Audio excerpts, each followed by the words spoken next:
Pinakakasuhan po ng Department of Justice ng 62 counts ng kasong paglabag sa Anti-Money Laundering Act si dismissed Bamban-Tarlac Mayor Alice Guo. Kakasuhan din ang mga magulang at dalawang kapatid ni Guo, pati 26 pang ibang konektado sa mga negosyo ng dating alkalde. Ang mga inirekomendang kaso ay dahil sa mga maanumalya umanong aktibidad sa 5 kumpanyang iniuugnay kay Guo, kabilang na ang Pogo Hub sa Bamban-Tarlac. Base sa resolusyon ng DOJ, malinaw umano na nanggaling sa mga ilegal na aktibidad ang mga perang pumasok sa mga kumpanya ni Guo na QJJ Farm at QC Genetics.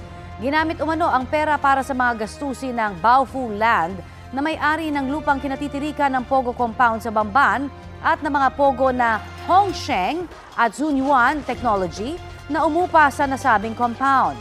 Ayon kay DOJ spokesperson Nico Clavano, sa Manila Regional Trial Court isasampa ang mga kaso.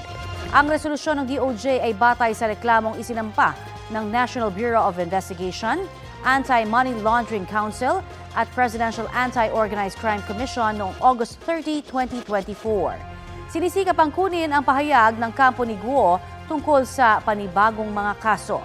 Nakakulong ang dating alkalde sa Pasig City Jail para sa naunang qualified human trafficking case.